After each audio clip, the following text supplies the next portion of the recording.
चर्चा की शुरुआत करेंगे, लेकिन उससे पहले आपको बता दें प्रधानमंत्री नरेंद्र मोदी ने रविवार को अपने मासिक मन की बात संबोधन में टेक्सटाइल वेस्ट के खतरनाक प्रभाव और इस चुनौती से निपटने की दिशा में कई स्तर पर हो रहे काम के बारे में प्रकाश डाला। क्या कहा उन्होंने, आइए दिखाते हैं। एक रिसर्च में ये सामने आया है, सिर्फ 1% से भी कम टेक्सटाइल वेस्ट को नए कपड़ों में रिसाइकिल किया जाता है। 1% से भी कम। भारत दुनिया का तीसरा ऐसा देश है जहां सबसे ज्यादा टेक्सटाइल वेस्ट निकलता है। यानी चुनौती हमारे सामने भी बहुत बड़ी है, लेकिन मुझे खुशी है कि हमारे देश में इस चुनौती से निपटने के लिए कई सराहनीय प्रयास किए जा रहे हैं। प्रधानमंत्री ने कई भारतीय स्टार्टअप्स के टेक्सटाइल रिकवरी फैसिलिटीज पर काम का भी जिक्र किया। कई ऐसी टीमें हैं जो कचरा बीनने वाले हमारे भाई बहनों के सशक्तिकरण के लिए भी काम कर रही हैं। कई युवा साथी सस्टेनेबल फैशन के प्रयासों में जुड़े हैं। वे पुराने कपड़ों और जूते चप्पलों को रिसाइकल कर जरूरतमंदों तक पहुंचाते हैं। कई संस्थाएं आजकल सर्कुलर फैशन ब्रांड को पॉपुलर बनाने में जुटी हैं। नए नए रेंटल प्लेटफॉर्म भी खुल रहे हैं जहां डिजाइनर कपड़े किराए पर मिल जाते हैं। कुछ संस्थाएं पुराने कपड़े लेकर उसे दोबारा उपयोग करने लायक बनाती हैं और गरीबों तक पहुंचाती हैं। प्रधानमंत्री ने कुछ ऐसे शहरों का भी जिक्र किया जो टेक्सटाइल वेस्ट से निपटने में अपनी नई पहचान बना रहे हैं। कई राज्यों का प्रधानमंत्री ने जिक्र किया जिनमें हरियाणा के पानीपत, बेंगलुरु और तमिलनाडु के तिरुपुर का नाम भी शामिल है और वहां हो रहे काम का भी उन्होंने जिक्र किया। टेक्सटाइल वेस्ट से निपटने में कुछ शहर भी अपनी नई पहचान बना रहे हैं। हरियाणा का पानीपत टेक्सटाइल रिसाइकलिंग के ग्लोबल हब के रूप में उभर रहा है। बेंगलुरु भी इनोवेटिव टेक्स सॉल्यूशंस से अपनी एक अलग पहचान बना रहा है। यहाँ आधे से ज्यादा टेक्सटाइल वेस्ट को जमा किया जाता है, जो हमारे दूसरे शहरों के लिए भी एक मिसाल है। इसी प्रकार तमिलनाडु का तिरुपुर वेस्ट वाटर ट्रीटमेंट और रिन्यूएबल एनर्जी के माध्यम से टेक्सटाइल वेस्ट मैनेजमेंट में जुटा हुआ है। प्रधानमंत्री नरेंद्र मोदी की यह खासियत है कि वो केवल कहते नहीं हैं बल्कि करके दिखाते हैं। जो सलाह देते हैं उस पर खुद अमल करते हैं और इसकी मिसाल है मार्च 2024 में पीएम मोदी के माइक्रोसॉफ्ट के सह संस्थापक बिल गेट्स के साथ बातचीत के दौरान जो उन्होंने हाफ जैकेट पहनी वो रिसाइकिल मटेरियल से बनी थी। जैकेट की खासियत ये थी कि इसे दर्जी के पास अतिरिक्त कपड़े के टुकड़ों का उपयोग करके बनाया गया था। पीएम ने बताया इसके बारे में और कहा कि रिसाइकिल और पुनः उपयोग हमारी प्रकृति में अंतर्निहित है। हमारे यहाँ रीयूज, रिसाइकल ये हमारे नेचर में है।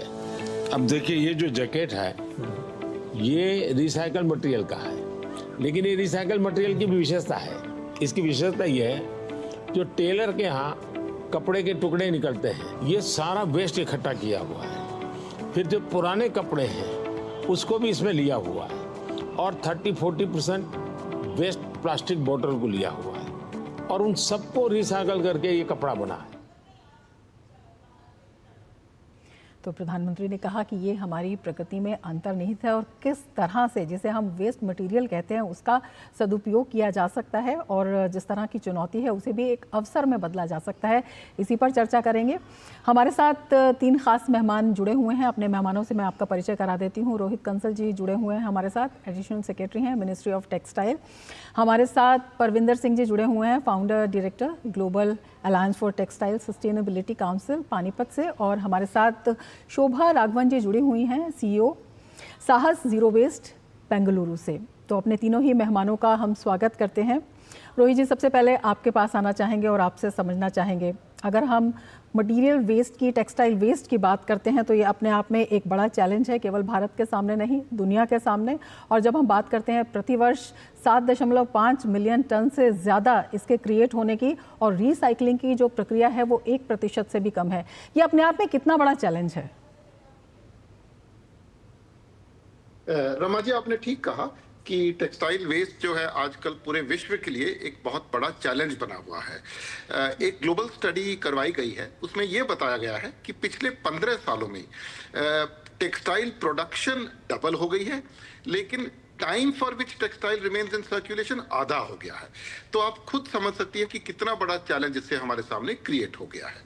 अगर हम इंडिया की बात करें तो तकरीबन 7,000 किलो टन टेक्सटाइल वेस्ट, यानी 70 लाख टन टेक्सटाइल वेस्ट, जिसमें से 40 lakh ton post consumer waste है, 30 lakh ton pre consumer waste है, हर साल जनरेट होता है। अगर हम म्युनिसिपल सॉलिड वेस्ट की बात करें तो टेक्सटाइल वेस्ट जो है हमारे म्युनिसिपल वेस्ट का 3rd लार्जेस्ट सोर्स है। अगर हम अपने लैंडफिल्स की बात करें तो हमारे लैंडफिल्स में से हर 1 किलो में से 20% के करीब जो है टेक्सटाइल वेस्ट कॉन्स्टिट्यूट करता है। यानी कि हमारा लैंडफिल जो होता है, जो वेस्ट जिसमें भरा जाता है, उसमें 17 से 20% केवल टेक्सटाइल्स होता है। तो इससे आप खुद अंदाजा लगा सकते हैं कि कितनी ज्यादा टेक्सटाइल वेस्ट की जनरेशन है और कितना बड़ा चैलेंज ये विश्व के लिए भी है। और चूंकि भारत बहुत बड़ा प्रोड्यूसर है, बहुत बड़ा कंज्यूमर है, तो भारत के लिए एक बड़ा चैलेंज है। बिल्कुल एक बड़ा चैलेंज है और यही समझना चाहेंगे, क्योंकि प्रधानमंत्री पहले भी इसका जिक्र कर चुके हैं, तो इस चुनौती से जूझने के लिए किस तरह के कदम जो हैं वो उठाए गए हैं, किस तरह से इसे आइडेंटिफाई किया जा रहा है? देखिए, मैं आपसे 2 बातें कहूंगा। सबसे पहली बात तो मैं वही कहूंगा जो हमारे माननीय प्रधानमंत्री जी ने बिल गेट्स को कही कि सस्टेनेबिलिटी जो है भारतीय परंपरा में अंतर्निहित है। बहुत से देशों ने आज रीयूज, रिसाइकल, रिपेयर की बात करनी शुरू की है, लेकिन आप में से सब लोग जानते होंगे कि रफू क्या है। रफू इज रिपेयर। कांथा वर्क क्या है? Kantha work is reuse. इसी तरह जो साड़ियां माताएं अपने बच्चों को आगे दे देती थी, वो रीयूज, रीपर्पस, इन सब के उदाहरण हैं। तो जिन चीजों को आज वेस्ट रिपेयर, रीयूज कहता है, रीपर्पस कहता है, वो भारतीय परंपरा में कई हजार सालों से पहले ही अंतर्निहित है और यही आज भी हो रहा है। आप जैसे मैंने कुछ समय पहले टेक्सटाइल वेस्ट की बात की, तो वेस्ट को कम करने के 2 ही तरीके हैं। या तो आप वेस्ट कम जनरेट कीजिए, या फिर जो ऑलरेडी जनरेट हो चुका है उसको रिसाइकल कीजिए। और दोनों ही दिशाओं में हमारे यहाँ बहुत काम हो रहा है। अगर हम कम जनरेट करने की बात करें तो हमारे यहाँ बहुत से इनिशिएटिव्स ऐसे हैं जो सर्कुलर इकोनॉमी की तरफ आगे ले जा रही हैं, जिसमें पुराने कपड़ों को रीयूज करना, pre loved models, rental models, repair models हैं। और अगर हम रिसाइकलिंग की बात करें तो जो वेस्ट जनरेट हो चुका है उसको पानीपत, बेंगलुरु, समाना जैसे बहुत से सेंटर्स में रिसाइकल किया जा रहा है। और बहुत से हमारे उद्योगकर्ता जो हैं, बहुत से हमारे स्टार्टअप्स जो हैं, इसको अपसाइकल कर रहे हैं। तो दोनों ही चीज़ों में हिंदुस्तान में, भारत में बहुत अच्छे पैमाने पे काम हो रहा है। बिल्कुल, आपने कई शहरों का जिक्र किया है, प्रधानमंत्री ने भी जिक्र किया। हम पानीपत के बारे में सबसे पहले आपको बता देते हैं। पानीपत, जिसे अक्सर भारत का कपड़ा शहर भी कहा जाता है, यहाँ प्रतिदिन लगभग 1 लाख टन कपड़ा कचरे को संसाधित करने का काम हो रहा है। ये हम समाधान की बात बता रहे हैं, जिसमें कि जो कपड़े नहीं पहने जाते हैं या त्यागे हुए कपड़े जिन्हें कहते हैं, उन्हें उत्पादों में बदल दिया जाता है। और पानीपत में 300 से ज़्यादा रिसाइकलिंग इकाइयां हैं, जिनमें हज़ारों कर्मचारी काम करते हैं। तो अपने आप में ये स्थानीय अर्थव्यवस्था और पर्यावरणीय स्थिरता दोनों में ही योगदान देने का काम भी कर रहा है। और इस रिसाइकिल किए गए धागे से लेकर नए कपड़े तक पानीपत के रिसाइकलिंग उद्योग ने अपने उत्पाद रेंज में भी काफ़ी विविधता लाई है, जो घरेलू और अंतर्राष्ट्रीय दोनों बाजारों की ज़रूरतों को पूरा करता है। और हमारे साथ परविंदर सिंह जी जुड़े हुए हैं, पानीपत से ही हैं। परविंदर जी, बहुत स्वागत है आपका भी। तो पानीपत से जो है वो काफ़ी अच्छी खबर है। अगर हम रिसाइकलिंग की बात करते हैं, इस टेक्सटाइल वेस्ट को लेकर किस तरह से ये पूरा काम किया जाता है और किस तरह से ये उपलब्धि हासिल की गई लोगों को जोड़ने की भी, और आगे अब इस दिशा में कितना प्रोत्साहन मिला है प्रधानमंत्री की सराहना के बाद?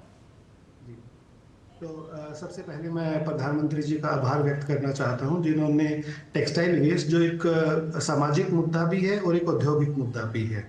आज अगर हम देखेंगे, जैसे कंसल सर ने बताया कि हिंदुस्तान एक अकेली ऐसी इकोनॉमी है टेक्सटाइल के मामले में, जो एक कंज्यूमर इकोनॉमी भी है और उतनी बड़ी मैन्युफैक्चरिंग इकोनॉमी भी है। आज हमारे सामने टेक्सटाइल वेस्ट को लेके और जो हमारे टेक्सटाइल के रॉ मटेरियल्स हैं दोनों को लेके चैलेंजेस हैं। टेक्सटाइल वेस्ट का तो जैसे आपने बता ही दिया।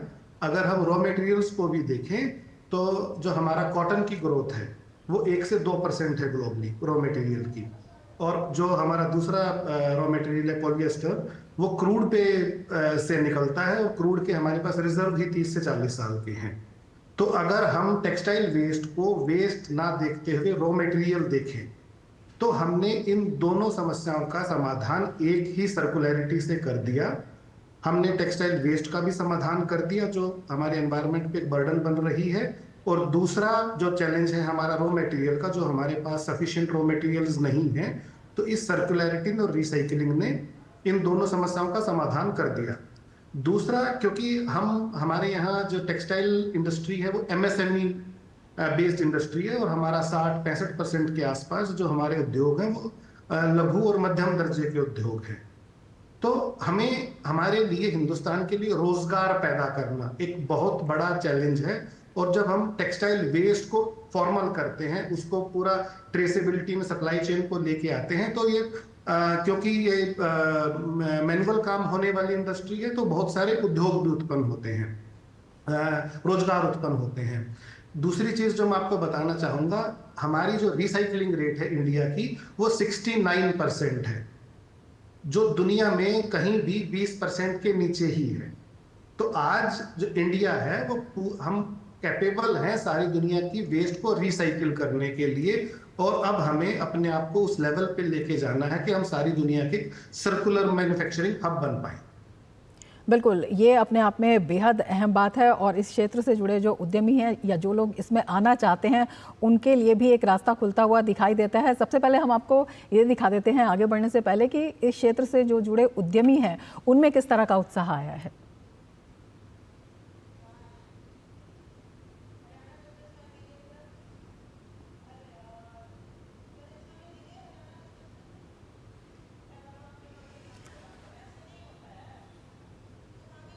तो चलिए हम माननीय प्रधानमंत्री नरेंद्र मोदी जी ने मन की बात कार्यक्रम के 120वें एपिसोड में पानीपत के बारे में जिक्र किया। किस प्रकार पानीपत में रिसाइकलिंग का व्यापार करके पुराने कचरे का इस्तेमाल करके धागे का पुनः निर्माण किया जाता है, और किस प्रकार उस धागे को दोबारा से हैंडलूम व्यापार में इस्तेमाल किया जाता है। इससे हमारे व्यापारी भाइयों का बहुत ही मोटिवेशन बढ़ा, जिसके लिए हम माननीय प्रधानमंत्री नरेंद्र मोदी जी का दिल से आभार व्यक्त करते हैं। तो अपने आप में खासा उत्साह है, और ये उत्साह जो है वो देश भर में है। बेंगलुरु से भी हमारे साथ खास मेहमान जुड़े हुए हैं, शोभा जी हमारे साथ जुड़ी हुई हैं। शोभा जी, बहुत स्वागत है आपका। आपसे भी जानना चाहेंगे कि वहाँ पर किस तरह से जो वेस्ट मटेरियल है जिसे रॉ मटेरियल के रूप में अब इस्तेमाल किया जा रहा है, जिस तरह से परविंदर जी ने कहा, और विभिन्न फैशन ब्रांड है उसमें इनको तब्दील किया जा रहा है। जब हम थैंक यू एंड धन्यवाद फॉर दिस अपॉर्चुनिटी। जब हम ये टेक्सटाइल इकोनॉमी फैसिलिटी खुला बेंगलुरु में वो 3 साल हुआ था, और तब हमको प्रोसेस ही नहीं मालूम था कि सॉर्टिंग कैसे करेंगे, कैसा उसको रीयूज कर लेंगे, रीसेल करेंगे, उसका मार्केट का प्राइस क्या है, और कैसा हम सॉर्टिंग फॉर रिसाइकलर कैसा करेंगे, उसका इकोनॉमिक वैल्यू कहाँ है। हम साउथ में हैं और सब मटेरियल पानीपत में जाना है, कभी बहुत ज्यादा ट्रांसपोर्ट चार्जेस लग रहा था। So we started with training.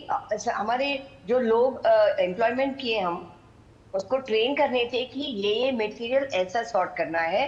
Some of the clothes tag के साथ आते हैं हमारे टीआरएफ को, मतलब उनको इतना डिस्पोज कर रहे हैं फास्ट फैशन के वजह से, people are just buying and disposing eight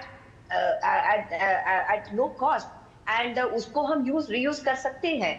और फिर ये सेकेंडरी मार्केट था तो वहां पे केजी के वजह से वो यूज कर रहे थे। और मोस्ट इम्पॉर्टेंट वाज ये cotton, pure cotton, pure polyester, वो सब रिसाइकल और डाउनसाइकल हो सकता था, लेकिन ये जो ब्लेंडेड मटेरियल था वो प्रॉब्लम था, which was not able to recycle completely. और दूसरा था कि we had to engage with the community, क्योंकि उनसे ही हमको वेस्ट आ रहा था।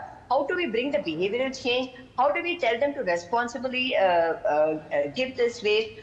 फिर उससे अवेयरनेस किया और कलेक्शन ड्राइव किए, और आज हम बहुत स्केल हो चुके हैं। बेंगलुरु में भी हम लगाए हैं और गुड़गांव में भी लगा रहे हैं।